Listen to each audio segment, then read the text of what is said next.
Aloha nerds and welcome back to another episode of the Salawag's Whites Great Gut Reaction, where I watch things and react from the gut. And today we are talking about Masters of the Universe Revelation. So right off the top, I enjoyed it. It's only 5 episodes, 5 episodes of insane action, really great adventure.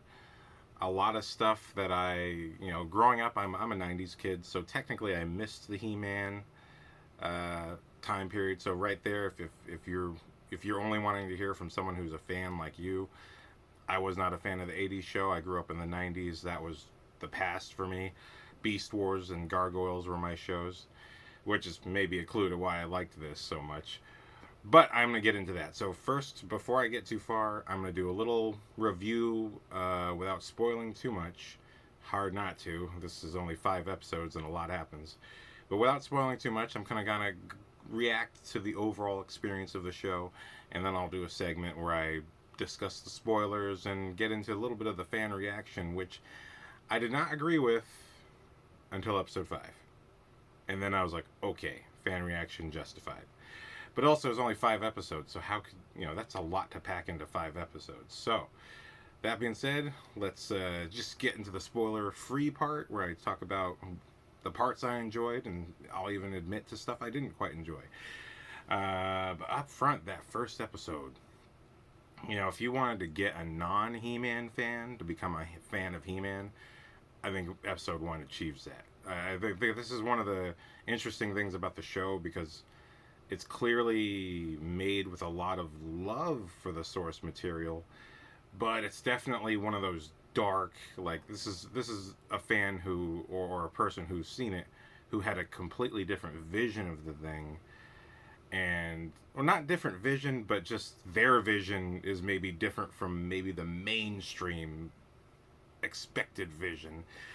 This show to me, it's like I'm walking into Beast Machines. Beast Wars was the big show of the '90s for Transformers, and a lot of fans were angry about that too. G1 fans did not like Beast Wars because they weren't cars and stuff like that, and the simple morality plays were removed. Beast Wars was actually a very story forward type of show where the story is the central piece, and themes and moralities will come out of that story naturally as the story flows. And I feel, and then when we came to Beast Machines was this mega dark, action packed, but mega dark, bleak view of the Beast Wars world. And a lot of people were upset with that. Fans of Beast Wars were upset with that show, as well as I'm sure G1 fans were still upset. But 80s fans are gonna, I'm sorry, we just dropping the ball left and right with stuff made of ear material. Uh, what can you do? That shit was cheesy, bro. Like, what can you do? '90s was where the good shit was at.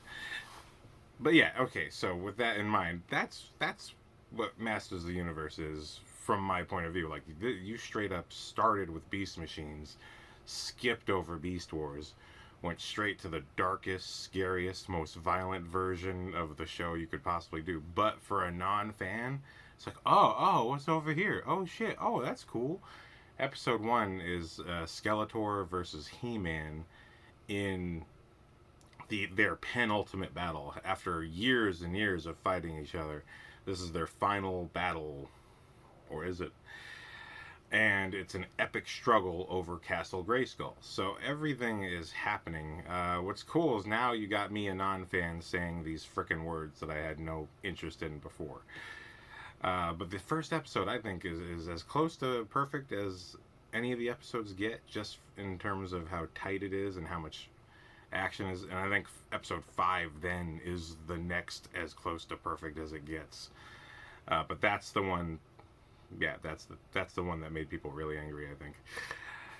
But I get it. The title is not He-Man and the Masters of the Universe. It's just Masters of the Universe, which suggests that this is less about He-Man and more about the supporting cast. And that being said, mini spoiler here, in episode 1, He-Man dies. And so the show then goes to being about Tila, who, as I understand, was a smaller supporting character on the show. And it's her journey essentially to repair the damage done by the battle with Skeletor, where the death of He-Man also was the destruction of his power sword. And this has set off a whole bunch of horrible events in Eternia. And Tila, who goes on her own sort of sad quest of self-imposed exile, essentially has to come back a full circle. She has to come back full circle in this journey and come back to her duties as protecting Eternia. And it's pretty wild as a whole show. I think we go to the underworld, we go to heaven. There's so much action and adventure. Although it's focused on Tila and she's the main character, and there's still stuff. I think a lot of the angry reactions a bit overblown with her character. I think the scenes that I understand are annoying are very small and brief. You know, the scenes that may be seen as woke or whatever, because there's some complaining about men and stuff like that. But I don't feel it doesn't come off to me as some attempt to be woke.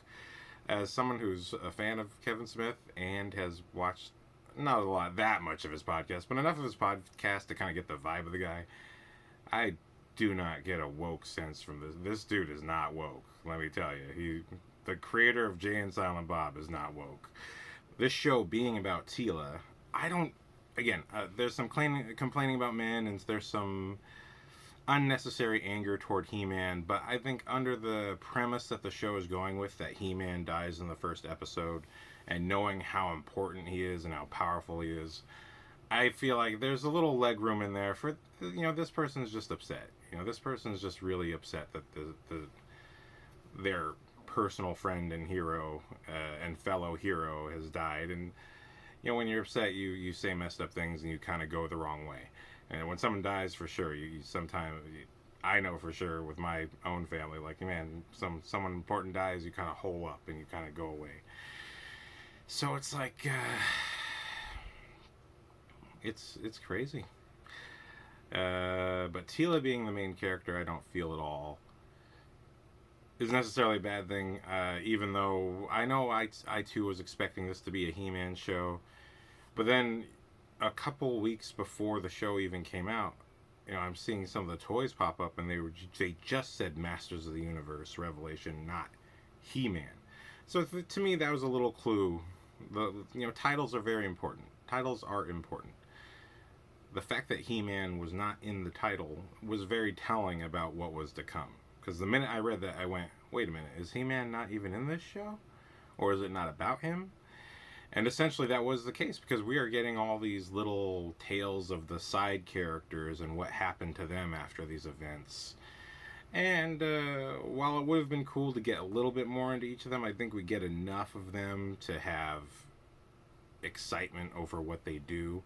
Man-at-Arms is crazy, insane, cool in this show. He pops out with so many weapons during battle. It's like, what did you need a He-Man for? This guy blows up the frickin' planet. And again, I don't know if any of this stuff was in the original show at all.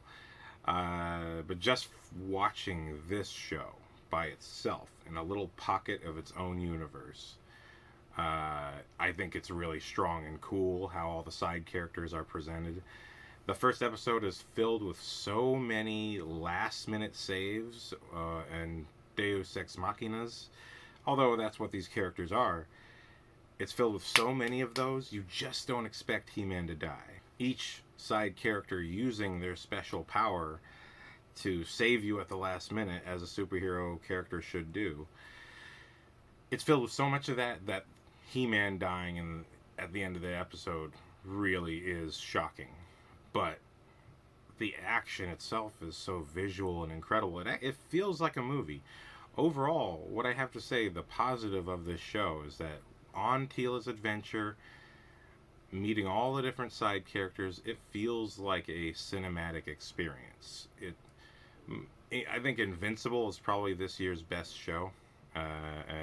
It's the best best piece of writing and television writing I've seen for a minute. Next to like Better Call Saul. But in terms of animation, just I think Invincible tops this year. I don't think we're going to get better than that. But I think this show tops Invincible in the terms of being cinematic and having these consequences. It's more like a movie. It's 5 episodes, 25 minutes each. And I would say when I reached the end of this show, the end of this season, I felt like I just watched a really long movie. It didn't feel long. There's just so much action and adventure, but also the way it looks, it really looks cinematic. I love 2D animation. I'm so glad they're bringing it back, because you're also seeing the people that care about 2D know how to use it. And I think episode 4 has some of the best action I've ever seen in 2D animation. We get future tech, we get monsters, gods, all this stuff. Just as a piece of entertainment, being action driven and living in a fantasy world, I thought this was an incredible piece of entertainment. And then the finale. Now, let me tell you, the finale builds up to a moment of such pure, genuine hype. The final moments of this episode, if it ends up being a cliffhanger, it's not a happy ending. But if it had been a happy ending, I'm telling you, I became a little He-Man fan by the end of this. By the end of the 4 episodes, I was like, okay, I'm in. I like this now. But then the ending of the 5th episode, which is traumatizing. It's genuinely traumatizing. The end of this episode builds to such hype. If it had been a happy ending, I would have jumped out of my seat and cheered verbally, "This is the greatest show ever." But then they pull the rug out from under the happy ending and it becomes a cliffhanger. And then all I could think was, okay, fans are right, but at the same time, whoa, the cojones on this mofo to make that choice. Because this show doesn't feel as dark as it is, because there's so much action and fun, but it does get very dark. And there is a couple moments, I think, in episode 3 where I think a little too dark, slow, but it's all in service of building up to something. And there's quite a bit of death in this show. But yeah, the finale, in so many ways, it's like whenever I watch a cartoon show, or any show for that matter, one thing that always kills me, the lack of cinematic quality, and the fact that characters just keep going and surviving situations. Like, eventually, like, you can't survive this ridiculous amount of stuff. And I am so kind of impressed with the show for committing to the idea that, yes, indeed, you cannot survive everything. Which the first episode doesn't say that till the end, and then the rest of the show is like, no, you can't survive everything. I think, one of the character deaths made no sense. I can't remember if that's 3 or 4. I don't want to say the name for those who haven't seen it. One of the character deaths makes no sense at all, and I feel is just there for padding that drama and increasing the need for the finale. But everything else, I felt, okay, this fits the world that you set up and whatever the characters were dealing with, building up to it. Whether or not it's faithful or true to what the fans feel, I feel like within this pocket universe of this season, which I feel is what it is. I know, without getting into too many spoilers, I do know that when you're a fan of something and it's not faithful to what you originally saw, that's number one, you're going to get pissed off. But also when you're a fan of something and they kill the main character and they do a lot of dark things with what was a very happy show, it's not that you can't do that. But I'll say this.